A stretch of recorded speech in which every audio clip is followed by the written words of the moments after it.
Ladies and gentlemen, we are here with FIFA 17. I wanted to do a first hour impressions video here. This is the first hour of gameplay that I had. It's a total of 3 games going through. Obviously cut out all the middle ground stuff. I did a little bit of opening like those first few packs for Ultimate Team, and everything else basically that I'm going to be doing on Ultimate Team will probably be on the web app until the full game comes out. Maybe I'll do a video on squad building challenges just so you guys see that, because that's how I'm going to get the beginning coins, really. Um, Obviously quick selling those first few players, but then going into it. If you're wondering why I have a Chelsea and Man U game up, when you first start up the game, it takes you into the FA Cup or the English League Cup, whatever it's called now. And it immediately puts you into a Chelsea Man U final, which you play as Chelsea, but I went ahead and switched it over to Man U because I have zero interest in playing with this new Chelsea team and all the interest in the world to play this Man U team. Obviously, a lot of big signings here. I wanted to see how they felt, and honestly, this team feels amazing. I think this is going to be one of the most played as teams in the game, just as PSG was last year. It's just what happens whenever you have this big man up front. Zlatan Ibrahimovic manages to get 2 goals within 30 minutes. Just this one fell nicely to him. I tried crossing the ball to him twice. It ended up falling perfectly to him, and he managed to toe poke it into the back of the net. So but this team feels really good. I think I still haven't unleashed the full power of Pogba within the demo and within the full game. Here's another kind of scrappy goal, but that's just what Ibra does.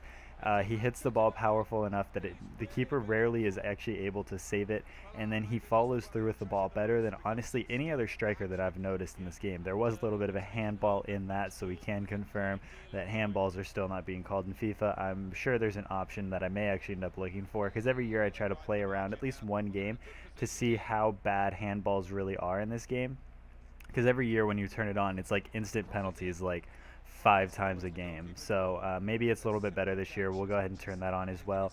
I did a little bit of stuff with the journey. I wanted to kind of get a feel for what it was going to be. Started off as Arsenal being my favorite team, but then ended up moving on to Middlesbrough when I picked my team that I wanted to play with. It was a little bit of an interesting vibe. I think I'm going to restart that and kind of go from it with a different point of view, maybe. So that Journey series may end up starting here in the next week or so, probably when the full game comes out. I am going to go ahead and start a career mode. Haven't decided really which team I want to do.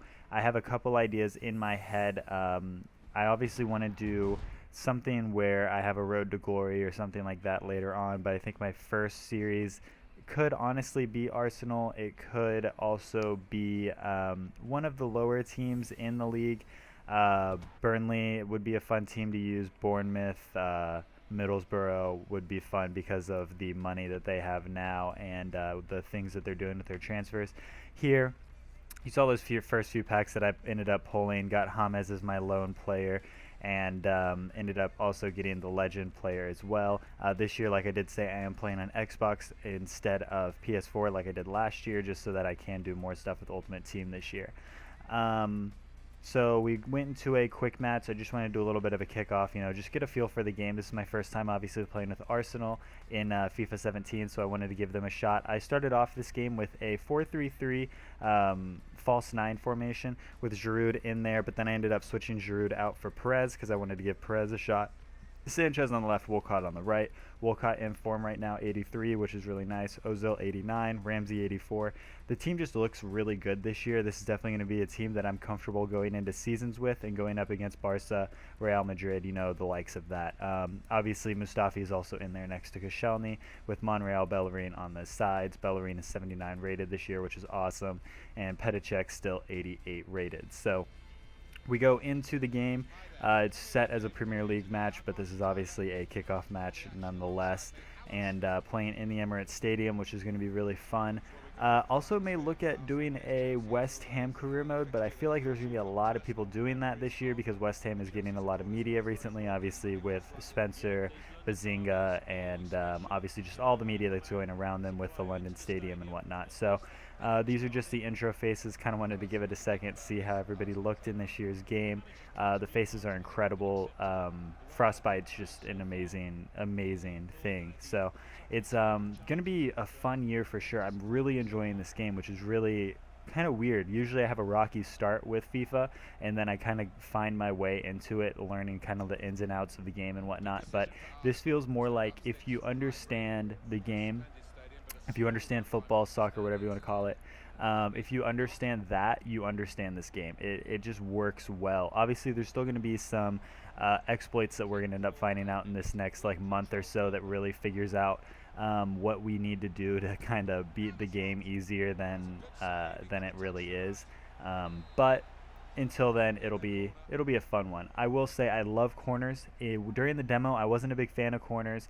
I couldn't really figure it out very well, but now that I'm starting to get it, I'm able to position it perfectly so that I can run around with my striker in the box and just find myself positioning perfectly, like in this situation, having Alexis Sanchez actually beat, I want to say that was Cahill? No, it was Matic, which is honestly even more impressive. He managed to beat Matic in the box for a heading goal. So really what you guys just have to do is you have to switch to one of your players, pick a player. Usually I don't choose Sanchez in that scenario because I think he's a little too short, so I end up switching to somebody else. But I ended up leaving it on him. You cross the ball into the box, position it well, and while your player is kicking the ball into the box, you run around and you just try to you lose your defender as you would in real life and just try to get your head on the ball. And if you're usually not there, you usually have a computer player that's somewhere in the general area that they're going to try to hit the ball in as well.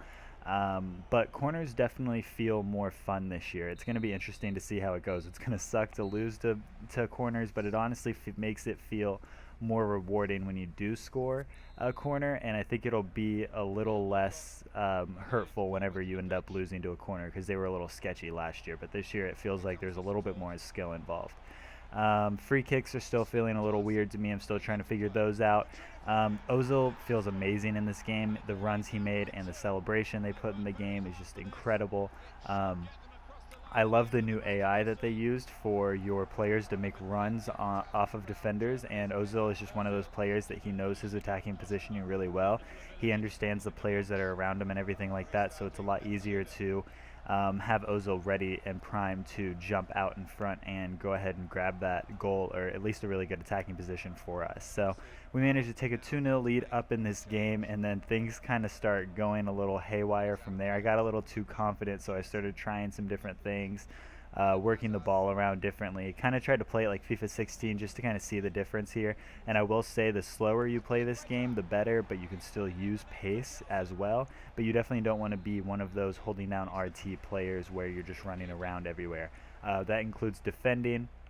That includes offense, anything attacking. You want to make sure that you're trying to defend as much as possible. So Petacek comes up with a big save there. They actually managed to get a corner here, and I was just trying to kind of figure out a good place to be. Ended up knocking that ball out. It's definitely going to be another year where you do not want to pass the ball out of the back on a corner, and it just got a couple deflections and ended up popping out nicely for them. So I'm like, okay, let me make some substitutions. Perez isn't really doing it for me. He was playing well this game, but just wasn't grabbing goals, so I figured throw in Giroud. We'll go ahead and knock the ball into his head a few times, hopefully. Take out Xhaka, move Ramsey to center mid, and bring in Cazorla, and looked around, thought about it. Go ahead and bring Oxlade-Chamberlain as well. His size, his pace will definitely help us well. Walcott is getting a little slow on that side. So went ahead and did all three substitutions at the same time. Didn't really end up working out for me. Went the full 90 minutes at 2-2, and the game is actually going to end that way. But the interesting thing with FIFA 17 is now in kickoff, and I'm sure any sort of friendly that you do, when the game ends in a tie, obviously you usually have your normal options: end the game as a draw, go into golden goal, go into classic, extra time, or the new or go straight to penalties was the other option from last year. The new option is to play an actual complete second leg of the game, which is what we end up doing. Obviously, I wanted to see, how the commentators would move the storylines over and such. So I was looking at it. Like I said, classic golden goal penalties, play second leg fixture, or go ahead and end the match as a draw. So it actually, once you press yes, it takes you out and goes back into another screen where you pick your jerseys once again. So this time we went with the yellow and black kit, and then had Chelsea play in their black kit. I think it is weird that both of their alternate kits are pretty freaking close to each other this year. It's a little unsettling to me, but I love the yellow kit, so it's totally fine. But I love our black kit as well. Going into this game, I wanted to try a different formation, so we wanted to go with a 4-5-1. So we have Xhaka playing in the middle, Ozil, Ramsey up front in those two attacking mid positions, but I'm going to end up moving some stuff around, just trying to figure out what I wanted to do. Had Sanchez on the left, obviously going to bring Walcott in on the right. Having Sanchez playing in that left mid spot probably hurt me a little bit because he doesn't have very good defending, but Monreal is one of those players that he'll sit back a little bit more. And in Walcott and Bellerin's kind of position, they both have enough pace to get back and defend if either one of them push up too far. Couldn't decide if I wanted to play Giroud or Perez. Ended up picking Perez, but then I was like, you know what? He's a little bit better of a substitute right now in this game, at least in my opinion. So he doesn't have too much stamina, so I went ahead and started Giroud. I'd bring in Perez later and kind of just see how things would go. So again, just starting out the game, wanted to give you guys a good look at both the Chelsea and Arsenal players. Once again, Diego Costa starting up front, and going ahead into the game, there was nothing going on in this first half. It was a lot of me trying to figure out if I liked the 4-5-1, because it was a formation I kind of liked last year. Definitely a good formation for Arsenal, but I just don't think it's that good in this game. But I do end up sticking out with that formation for just about the whole game. Stats, obviously, like you see, one shot on target for Chelsea, 0 for us, even possession. So it was a lot of midfield battling, which is kind of what you expect with a formation like this. I will say, if you do play with this formation, play on a counter-attacking or attacking tendency, because your defenders will sit back a lot unless you do that, and I kind of didn't really figure that out until the later parts of this game, so it made it a little more difficult for me. So at this point, I had made a few substitutions and just kind of tried working things out as much as I could. I wanted to throw that in there because as much as your players can position well, you still need to be focusing on making sure your joystick is in the right direction, or you will have a Manny-like goal from the Webley Cup, even with a player like Aaron Ramsey. So make sure that you are definitely focusing on your goal-scoring opportunities and making sure that you make the most of them, because you don't know how many you're really going to get in this game. But right off from that, we managed to get the ball back. Like I said, a lot of midfield battling.